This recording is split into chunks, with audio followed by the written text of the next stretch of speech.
Have you ever found yourself sitting alone in your den wondering why connections seem more fragile now than ever before? Not because you've relocated, not due to any falling out, but because gradually, imperceptibly, it feels as though people have simply ceased reaching out. Phone calls become scarce, visits turn into rarities, even your own descendants appear distant, immersed in their individual worlds. If this resonates with you, rest assured you're not isolated in this experience. Meet Martha Sullivan, a retired university professor from Vermont. She once stood as the cornerstone of family gatherings, the confidant everyone sought for guidance, solace, and tales of bygone eras. Yet gradually, Martha observed a transformation taking place. Her children sent messages rather than calling. Companions stopped extending invitations. Neighbors waved briefly without pausing for conversation. Initially, she dismissed it as the natural progression of advancing years, but deep within, she sensed something amiss. What Martha failed to recognize was that she had gradually developed several hidden habits, the kind that infiltrate over time and silently repel others. Habits that left people feeling unacknowledged, unwelcome, or discomforted. Most alarmingly, she remained oblivious to these behaviors. This narrative isn't about casting judgment, it concerns awareness. Because truthfully, these subtle habits, these quiet, unnoticed behaviors, can diminish our happiness, impair our well-being, and erode the very relationships we treasure most profoundly, and they're considerably more prevalent than most realize. Today we'll walk through Martha's journey, how her existence gradually shifted without her awareness, and how through several minor yet potent adjustments, she rekindled her vitality, reconstructed her connections, rediscovered laughter, and most crucially, reclaimed herself. We'll unveil common pitfalls that many encounter as they age, often unintentionally, traps that leave you feeling secluded, exasperated, or simply weary of trying. Yet hope persists, because each habit we discuss today includes a straightforward, practical solution, something implementable immediately to reclaim your life. Why continue reading? Because one particular habit catches nearly everyone unaware. It might explain why even kind-hearted, well-intentioned individuals increasingly experience loneliness, despite being surrounded by loved ones. So if you've ever sensed something slipping away, feeling less connected, less visible than before, this story addresses you. Let's begin with Martha's narrative and take the initial step toward not merely aging, but aging with connection, joy, and dignity. Martha hadn't always felt this way. Once she had been the cheerful presence, the person others approached when seeking a smile or steady reassurance. But somewhere along the way, things altered. Not dramatically or obviously, but through quiet shifts that crept in across the years. It began with soft sighs each morning, occasional remarks about her aching shoulders or how society seemed deteriorating. "During my era," she would remark almost unconsciously, followed by gentle complaints about civility, music, or contemporary fashion choices. She believed she was simply being forthright, but gradually something changed around her. Her daughter shortened their conversations. Her neighbor who previously delivered homemade pastries now merely gestured from the driveway, and her adolescent grandson who once spent entire afternoons sharing school experiences now fabricated reasons to depart early. The distance hurt Martha, yet she couldn't comprehend why. After all, wasn't she merely expressing her authentic feelings? What remained invisible to her was how her words, however well-intended, descended like tiny burdens upon those she cherished. Negativity operates this way. It creates heaviness in others, pulling them downward, draining their energy. While Martha thought she was simply venting, others began perceiving interactions with her as carrying a weight. Not one person explicitly stated this, but their absence conveyed volumes. That's when Martha realized, if my projected energy drives people away, perhaps shifting it could bring them back. And therein began her healing journey. Martha previously enjoyed her morning preparations. Even throughout her demanding career as an educator, she always commenced her day mindfully, arranging her hair precisely, selecting earrings that evoked a smile, applying a touch of her beloved lavender perfume. She wasn't dressing to impress anyone. She dressed for herself.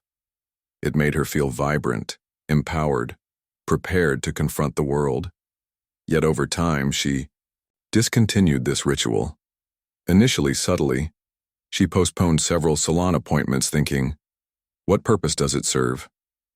She began wearing the same oversized sweater throughout the day because it provided comfort. Cosmetics gathered dust. Her wardrobe, once vibrant with color, remained untouched.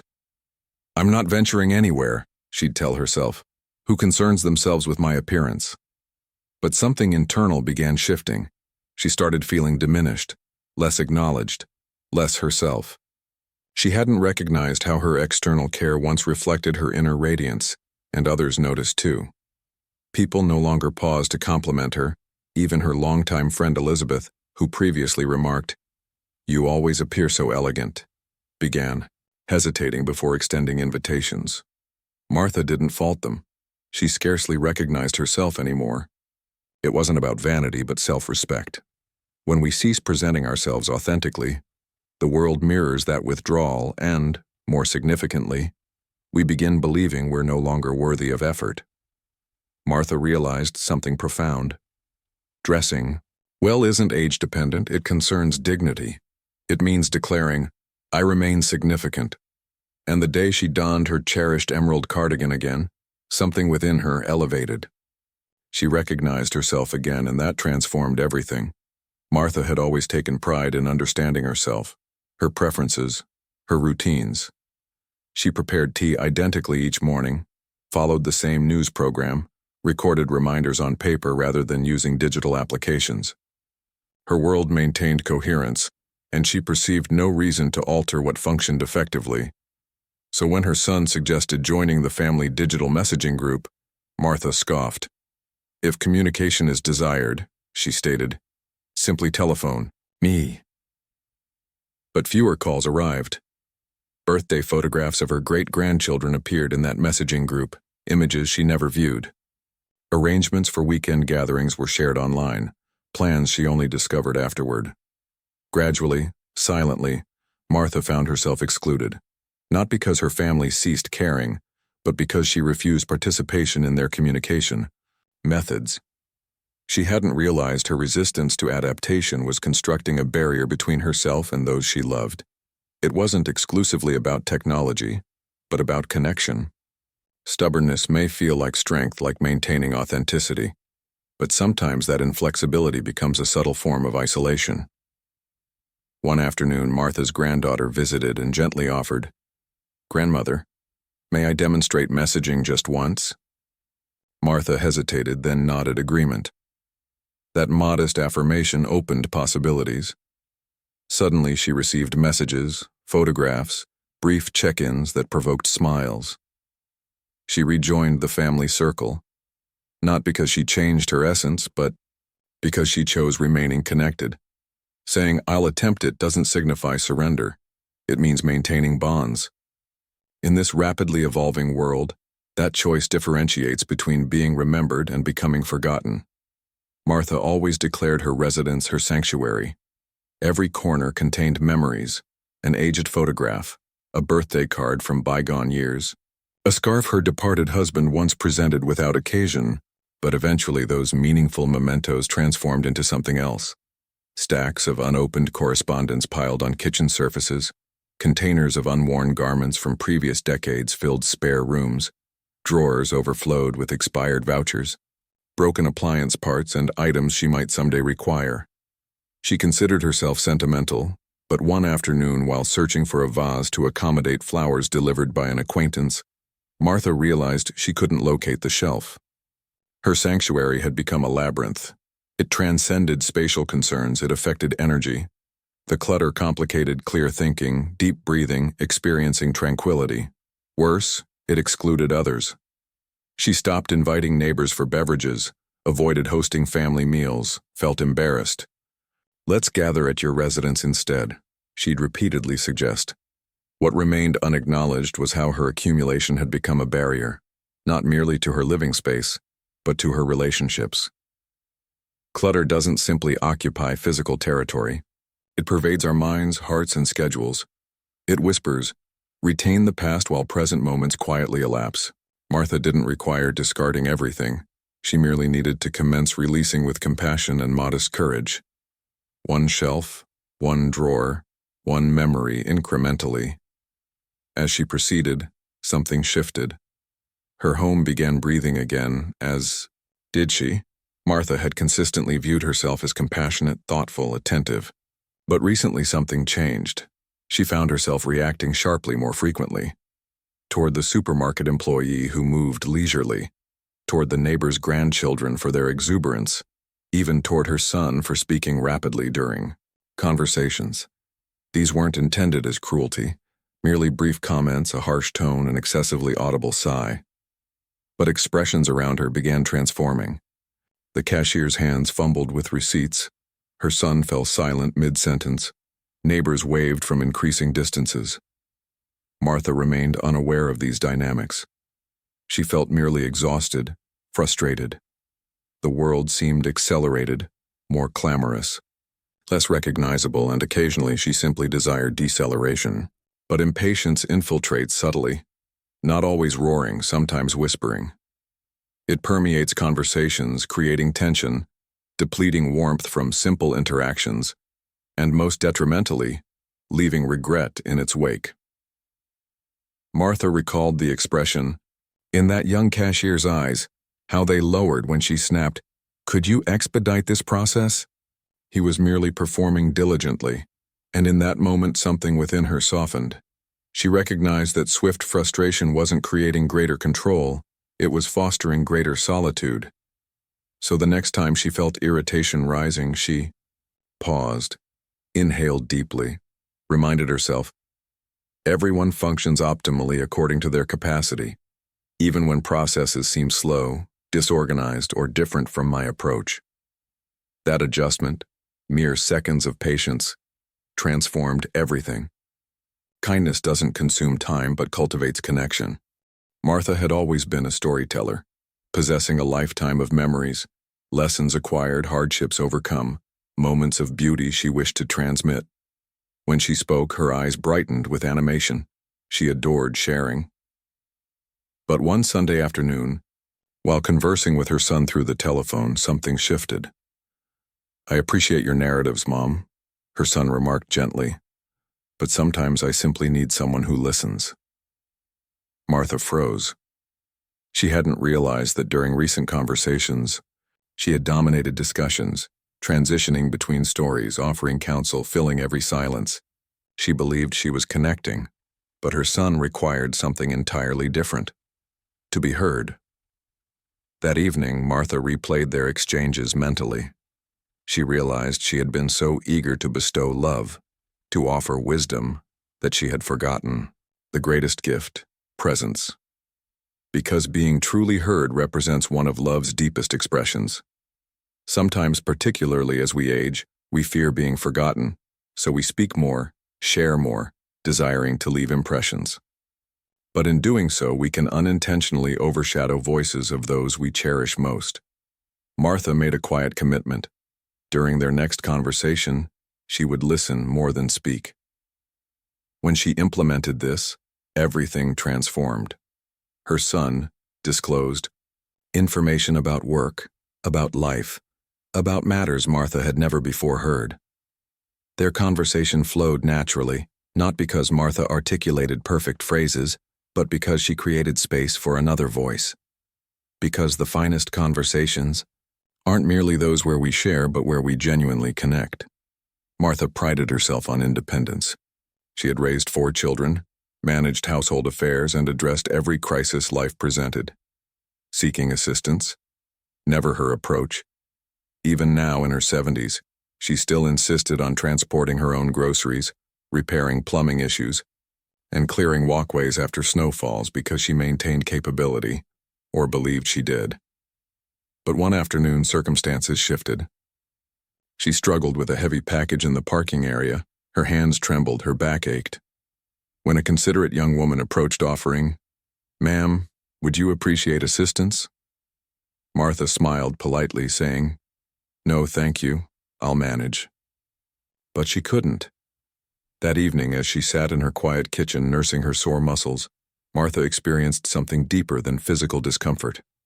She felt invisible. Not because nobody cared, but because she pushed them away. What she previously considered strength was becoming a wall. By refusing assistance, Martha wasn't enhancing independence. She was gradually disconnecting from surrounding people, individuals, who wished to express love, provide support, and feel valuable in her life. She recognized allowing someone's help doesn't constitute burden. It creates bonds. So the next time her neighbor offered to transport her recycling bin down the driveway, Martha smiled genuinely and responded, "Thank you, that would be delightful." It represented merely several steps down the slope, but something in her heart softened.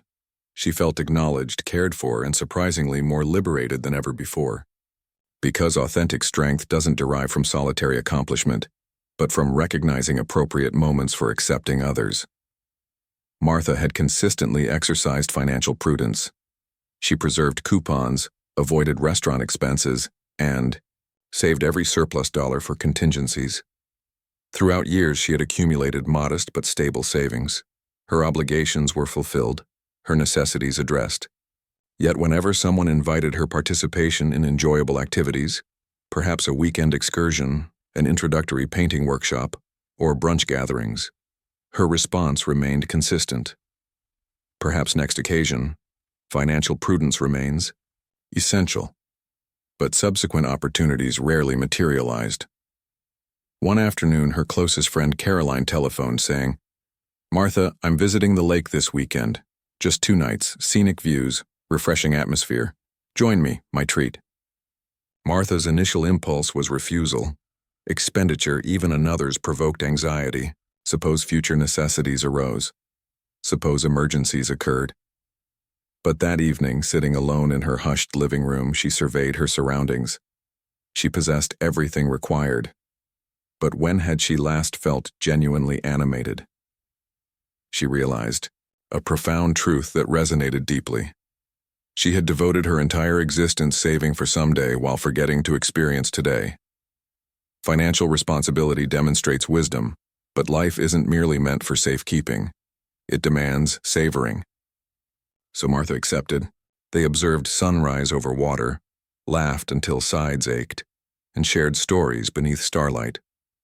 For the first time in considerable duration, Martha felt uninhibited. She hadn't sacrificed anything by embracing joy. She had gained everything. Because ultimately, bank balances aren't remembered. Moments that filled our hearts with completeness are. Martha adored her granddaughter Lily. Previously, Lily visited every weekend, sprawling across living room floors with books, describing latest musical trends or academic projects. Martha didn't always comprehend Lily's discussions but treasured listening. Recently, however, dynamics had altered. Lily visited less frequently. During appearances, she remained focused on her mobile device. Their conversations felt uncomfortable, abbreviated. When Lily mentioned new applications or musicians she enjoyed, Martha would sigh, commenting, "Young people today simply don't understand authentic living. During my youth, we actually engaged with natural surroundings." She intended lightheartedness, offering perspective, sharing opinions. But Lily's smile would diminish, conversation would cease, and before long she'd excuse herself homeward. That night, Martha sat alone with herbal tea and heavy heart. She never intended creating distance. She loved Lily immeasurably, but gradually she began understanding. Her words, those well-intentioned comparisons, weren't fostering connection, but creating separation. Every generation possesses unique rhythms, challenges, forms of brilliance. When we diminish younger perspectives, even accidentally, we convey that their experiences lack significance. What Lily required wasn't historical instruction, but acknowledgement. So during Lily's next mention of unfamiliar concepts, Martha paused, responding, "That sounds intriguing. Please elaborate." Just like that, barriers dissolved. Lily animated, explained, and for the first time recently, they laughed together again. Not because Martha understood everything, but because she demonstrated willingness to learn. Connection doesn't emerge from possessing answers. Sometimes, It commences with receptive listening. Martha maintained a drawer in her bedroom containing old correspondence. Some expressed affection, others pain. One particularly worn envelope from years past, never opened, never discarded, reminded her of friendship that concluded in silence, unspoken words, misunderstandings transforming into distance. Eventually, bitterness. She convinced herself she had progressed, but whenever accessing that drawer, quiet anguish returned. It wasn't exclusively that specific relationship. Regrets existed too. Things she wished she had expressed, paths untaken, apologies never extended or received. Nightly, when household stillness descended, those memories intensified, and Martha realized an unspoken truth. The heaviest burden isn't age, but what we refuse releasing. Bitterness doesn't protect, it poisons, infiltrating smiles, hardening hearts, constructing barriers between current selves and potential becoming. Martha desired authentic peace, the variety permitting deep breathing, sound sleep, spontaneous smiling. So one evening she positioned herself at the table, extracted that letter, read it, then she ignited a candle, held paper above flame, permitted burning, slowly, carefully, like releasing something sacred. She didn't require revenge or resolution from others. She needed permission to stop carrying resentment. As ashes curled skyward, something internal softened, lighter, clearer, more receptive. Because forgiveness isn't weakness, but freedom. For months, Martha experienced malaise, slightly increased fatigue, occasional dizziness upon rapid standing.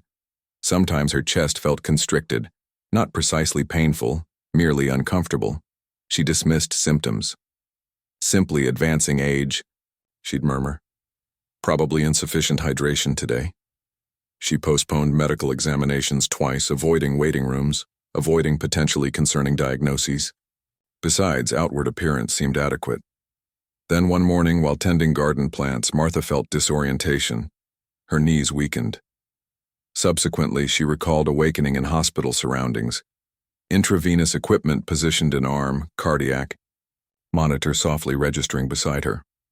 The physician gently explained she had demonstrated signs of cardiovascular irregularities for months. Earlier intervention might have facilitated improved management, possibly completely prevented this episode. Martha closed her eyes, contemplating ignored warnings, fatigue, lightheadedness, internal whispers suggesting something seems incorrect. She hadn't listened, so her body communicated the only way possible. Many believe ignoring problems ensures disappearance, but our bodies don't nag. They signal, and unheeded signals eventually become alarms. Martha established a quiet promise. That night, never again. She initiated modestly: morning walks, increased hydration, reduced sodium, regular examinations, even during perceived wellness. She discovered something powerful: not fear, but control; not anxiety, but confidence. Protecting health doesn't concern fearing aging, but choosing fullness throughout available time. This commences with listening before tardiness precludes options. If any aspect of Martha's journey mirrors yourself or beloved individuals, recognize this: transformation opportunities always exist. Even modest steps can reintroduce illumination, laughter, and connection into existence. If you believe in renewal, healing, choosing joy throughout any life stage, let hope represent your quiet declaration that growth, learning, and embracing life continue. As we advance through years, life doesn't necessarily grow quieter. It simply requests closer attention to discomfort beyond simple joint stiffness, to silence suggesting distance rather than tranquility, to habits we maintain believing they safeguard when really they may alienate others. Martha's journey isn't solely her experience, it reflects universal truths. Because aging doesn't mean diminishment, but becoming more intentional with words, choices, and presence both for ourselves and those we cherish. You're never excessively advanced for growth, never irreparably distanced for reconnection, never too delayed for living differently. You remain significant, your voice matters, and small adjustments chosen today might create opportunities for laughter, healing, and intimacy tomorrow. So if something within this narrative touched your spirit, retain it, contemplate it. Ask yourself, which habit am I prepared to relinquish and what existence am I prepared to reclaim? Because advancing age doesn't conclude the narrative. It represents a powerful, beautiful chapter if we possess sufficient courage to compose it with love, intention, and hope. If this story resonated even slightly, please share thoughts. If you believe in modest changes and lifelong development, remember hope, to remind yourself and others that renewal always remains possible. Consider sharing this message with someone you value. They might require these words more than realized. Thank you for investing this time with us. Take care and continue choosing hope.